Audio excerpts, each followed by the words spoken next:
Hello दोस्तों, आपका स्वागत है हमारे चैनल स्टूडियो कंप्यूटर वर्ल्ड की दुनिया में। आज हम बात करेंगे एनसीईआरटी क्लास 6 ज्योग्राफी के बारे में। उसका चैप्टर सेकंड जिसका विषय है ग्लोब, अक्षांश एवं देशांतर। जैसे आप देख रहे ग्लोब, ये ग्लोब क्या है? पृथ्वी के सदृश है, जो कृत्रिम होता है। इससे कई आकार के होते हैं, बड़े भी होते हैं, छोटे भी होते हैं। आप पृथ्वी जैसा देख सकते हैं, ये पृथ्वी जैसा दिखाई दे रहा है। पृथ्वी ऐसे सदृश छोटा रूप उसका है। पिछले अध्याय में आप पढ़ चुके हैं कि हमारी पृथ्वी क्या है? गोलाकार नहीं है। ये उत्तर और दक्षिण ध्रुव क्या है? थोड़ी चपटी है। मध्य में क्या है? थोड़ी उभरी है। क्या आप कल्पना कर सकते हैं कि ये कैसी दिखती होगी? इस संबंध में जानकारी प्राप्त करने के लिए आप अपनी कक्षा में सावधानी पूर्वक क्या करें? ग्लोब देखिए। ग्लोब पृथ्वी के लघु रूप में एक वास्तविक प्रतिरूप होता है। अब क्या है? ग्लोब विभिन्न आकार और प्रकार के हो सकते हैं।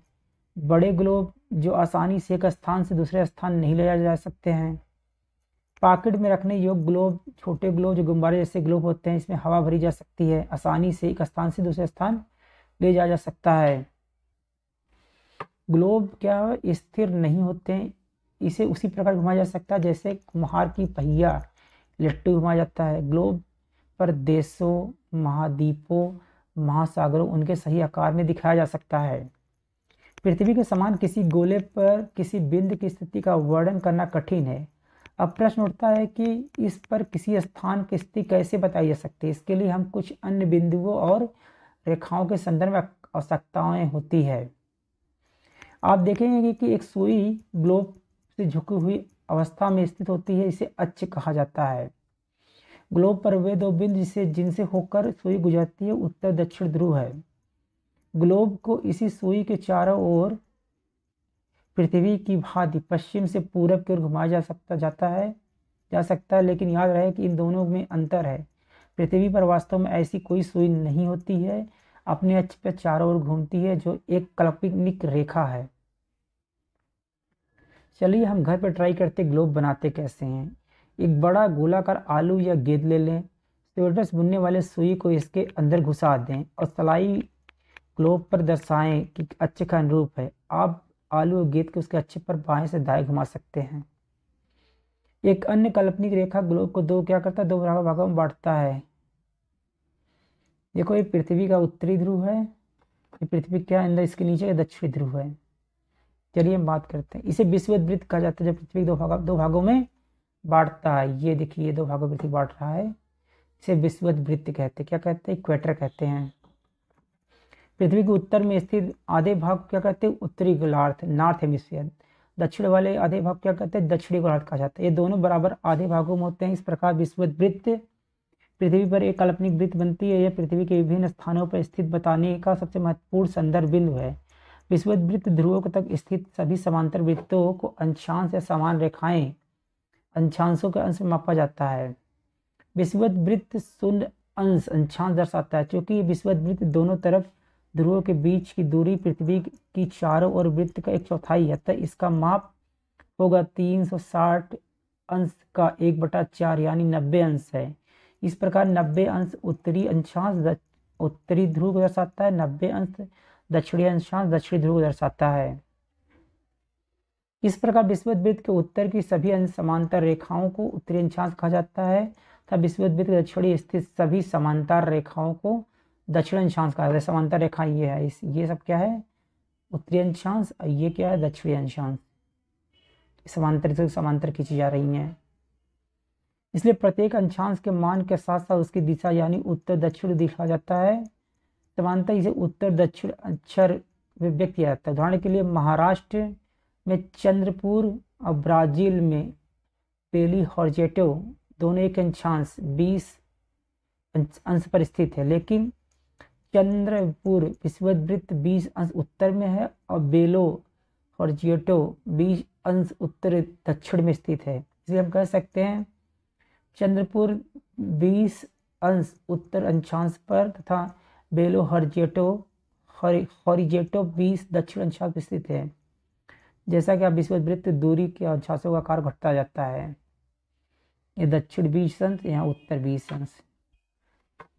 संपूर्ण अक्षांश अंतर विषुवत वृत्त 0 उत्तरी अक्षांश उत्तरी ध्रुव 90 उत्तर, दक्षिण ध्रुव 90 दक्षिण, चारों महत्वपूर्ण अक्षांश रेखाएं और समय भी है। उत्तरी गोलार्ध में कर्क रेखा 23.5 उत्तर, दक्षिण गोलार्ध में मकर रेखा 23.5 दक्षिण, विषुवत वृत्त 66 उत्तर, उत्तरी ध्रुव वृत्त, विषुवत वृत्त 66.5 दक्षिण वृत्त, ध्रुव वृत्त है ये। अब हम बात करेंगे पृथ्वी के ताप कटिबंध के बारे में। क्या है ये ताप कटिबंध?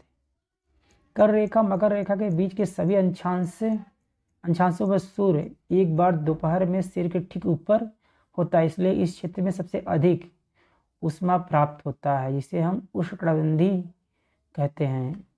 मतलब 23.5 उत्तर और 23.5 दक्षिण, ये क्या है मकर रेखा, ये कर्क रेखा है। इनके बीच सूर्य क्या है मतलब 12 या 24 घंटे में एक बार जरूर चमकता है। कर्क रेखा मकर रेखा के बाद किसी भी अक्षांश पर दोपहर सूर्य कभी भी सिर के ऊपर नहीं होता। ध्रुव की तरफ सूर्य की किरणें क्या होती है, तिरछी हो जाती है। ये समझ लो ये ध्रुव है, ये सूर्य यहाँ पर है, इसकी क्या होगा, ऐसे होगा, तिरछी होगा, किरणें क्या तिरछी जाएंगी। इस प्रकार उत्तरी गोलार्ध में कर्क रेखा और उत्तर गोलार्ध वृत्त और दक्षिण गोलार्ध में मकर रेखा और दक्षिण ध्रुव वृत्त के बीच वाले क्षेत्र में तापमान मध्य होता है, इसलिए इसे शीतोष्ण कटिबंध कहते हैं। उत्तरी गोलार्ध में उत्तर ध्रुव वृत्त और उत्तरी ध्रुव तथा दक्षिण गोलार्ध में दक्षिण ध्रुव वृत्त और दक्षिणी ध्रुव के बीच क्षेत्र बहुत ठंडे होते हैं, क्योंकि यह सूर्य क्षितिज से ज़्यादा ऊपर नहीं आ पाता, इसलिए यह शीत कटिबंध है। कौन कौन से कटिबंध पढ़े हम लोग? उष्ण कटिबंध, शीतोष्ण कटिबंध और शीत कटिबंध, 3 कटिबंध पा जाते हैं। ये देखिए यहाँ पर क्या, ये और यहाँ पर शीत कटिबंध और यहाँ से लेकर यहाँ तक क्या, यहाँ पर शीतोष्ण कटिबंध और ये बीच की दूरी क्या, उष्ण कटिबंध। यहाँ सूर्य हमेशा अपना प्रकाश बिखेरता है। अब बड़े देशांतर क्या है? किसी स्थान की स्थिति को बताने के लिए उस स्थान में अक्षांश के अतिरिक्त कुछ और जानकारी की आवश्यकता भी होती है। आप देख पाते हैं कि प्रशांत महासागर में स्थित टोंगो द्वीप और हिंद महासागर में स्थित मॉरिशस द्वीप एक अक्षांश में स्थित है। इनकी सही स्थिति जानने के लिए यह पता करना होगा कि ध्रुव, उत्तरी ध्रुव, उत्तर ध्रुव, दक्षिण ध्रुव से जोड़ने वाली संदर्भ रेखा पूर्व पश्चिम की ओर इन स्थानों की दूरी कितनी है। इस संदर्भ रेखाओं को देशांतरी विमत्तर रेखा कहते हैं। इनके बीच की दूरी देशांतर के अंशों के मापा जा सकता है। प्रत्येक अंश को मिनटों में, मिनटों को सेकंड में विभाजित किया जा सकता है। ये अर्धवृत्त है। इनके बीच की दूरी ध्रुवों की तरफ बढ़ने पर घटती है, ध्रुवों पर शून्य हो जाती है। सभी देशांतरी विमत्तर आपस में मिलते हैं। अंशांश रेखाएं भिन्न भिन्न, सभी देशांतरी विमत्तर की लंबाई समान होती है, इसलिए उन्हें सिर्फ मुख्य संख्याओं में व्यक्त करना कठिन होता है। तब सभी देशों ने निश्चय किया कि ग्रीनविच, जहां ब्रिटिश राजकीय वेधशाला स्थित है, से गुजरने वाली विमत्तर से पूर्व पश्चिम को गिनती शुरू की जाए। यह विमत्तर प्रमुख विमत्तर कहा जाता है, जिसे 0 देशांतर या हमें 180 से पूर्व 100 पश्चिम तक गणना करता है। प्रमुख विमत्तर और 180 या विमत्तर मिलकर पृथ्वी के 2 समान भागों या पूर्वी गोलार्ध और पश्चिमी गोलार्ध में विभक्त करते हैं। इसलिए किसी स्थान के देशांतर के आगे पूरब के लिए अक्षर पूरब, पश्चिम के लिए अक्षर पश्चिम का उपयोग करते हैं। ये जानना रोचक हो गया कि 180 डिग्री पूरब, 180 डिग्री पश्चिम विमत्तर एक ही रेखा पर स्थित है। अब ग्लोब पर अक्षांश रेखाएं और देशांतरी विमत्तर के द्वारा बनाई गई ग्रिड को देखें। ये ग्रिड है।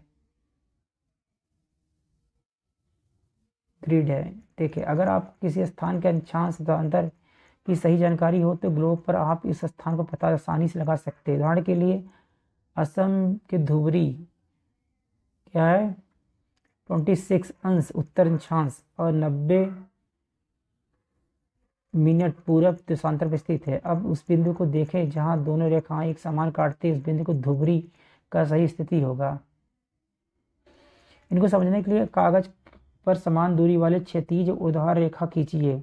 उदाहरण रेखा को संख्या 1 2 3 4 से तथा क्षैतिज रेखाओं को क ख ग घ अंग से व्यक्त करें। जिन बिंदुओं में उदाहरण क्षैतिज रेखाएं एक दूसरे को काटती हैं वह कुछ छोटे वृत्त खींचिए। इन छोटे वृत्तों को अ ब स द ध न नामों में व्यक्त कीजिए। मान लीजिए उदाहरण रेखा पूर्वी देशांतर क्षैतिज रेखाओं को उत्तर में स्थित व्यक्त करती है। ये देखिए विश्व का मैप अंशांशों में डिवाइड देशांतरों में डिवाइड किया गया है। ये अंतर्राष्ट्रीय तिथि रेखा है।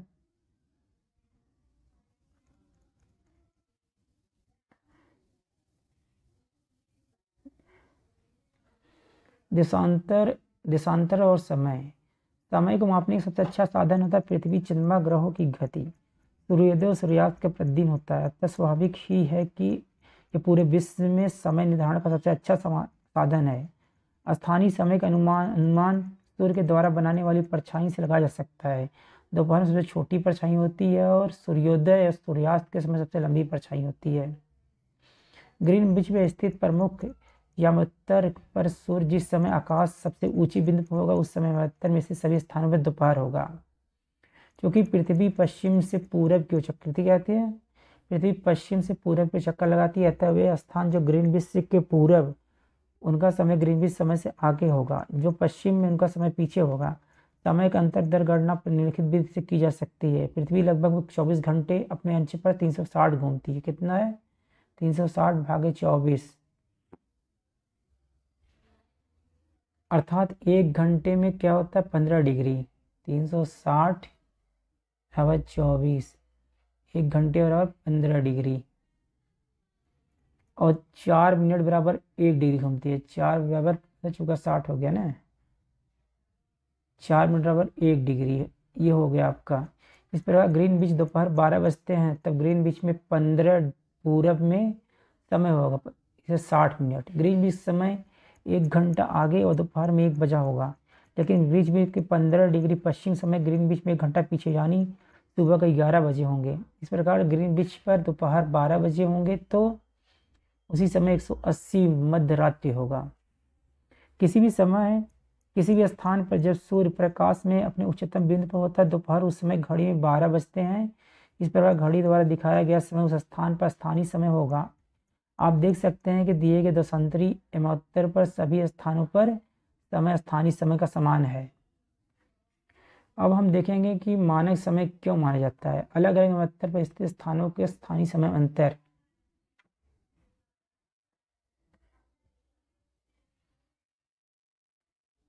उदाहरण के लिए बहुत से देशांतरों से होकर गुजरने वाली रेलगाड़ियों के लिए समय सारणी तैयार करना कठिन होगा।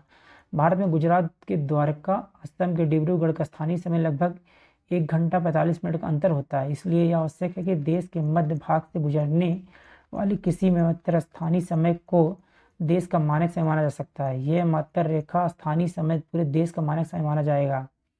भारत में 82.5 मिनट पूरब का मानक यामोत्तर माना जाता है। इस प्रकार यामोत्तर के स्थानीय समय को पूरे देश का मानक समय माना जाता है। इसे भारतीय मानक समय के नाम से भी जाना जाता है। क्या? Indian time zone. Kabir Bhopal के निकट एक छोटे से नगर में रहता था। वह अपने मित्र आलोक से कहता है कि वे लोग आज रात में नहीं सो पाएंगे। भारत इंग्लैंड के बीच क्रिकेट का मैच लंदन में 2 बजे अपराह्न मतलब दोपहर के बाद शुरू होता है। भारत के समय अनुसार मैच शाम 7:30 बजे शुरू होगा, देर रात समाप्त होगा। क्या आप जानते हैं कि भारत और इंग्लैंड के बीच के समय का अंतर कितना है? 5.5 घंटा है। भारत में ग्रीनविच से पूरब 82.5 पूरब स्थित है। यह समय ग्रीनविच से 5.5 घंटा है, 5 घंटा 30 मिनट आगे। इसलिए अब लंदन में दोपहर 2 बजे होंगे, भारत में 7:30 बजे होंगे। कुछ समय देशांतरी विस्तार अधिक है जिसके कारण वहाँ एक से अधिक मानक समय अपनाया गया है। उदाहरण के लिए रूस में 11 मानक समय है। पृथ्वी के एक घंटे लगभग 24 समय क्षेत्रों में बांटा गया। इस प्रकार प्रत्येक क्षेत्र को 15 देशांतर क्षेत्र में रखा जाता है। चलिए हम कुछ संक्षेप उत्तर देते हैं कुछ प्रश्नों का। चलिए आप प्रश्न का उत्तर दीजिए। पृथ्वी का सही आकार क्या है? बहुत छोटा प्रश्न। ग्लोब क्या होता है? कर्क रेखा का अक्षांशीय मान क्या है? पृथ्वी के 3 कटिबंध कौन कौन से हैं? अक्षांश देशांतर रेखाएं क्या होती हैं? उसमें सबसे अधिक मात्रा उष्णकटिबंध में क्यों प्राप्त होता है? जब भारत में शाम 30 बजते हैं तो लंदन दोपहर में 12 क्या बजेंगे, इंपॉर्टेंट है। अगर वीडियो आपको पसंद आए लाइक करें, शेयर करें, सब्सक्राइब करें। थैंक्स फॉर वॉचिंग मेरे दोस्त।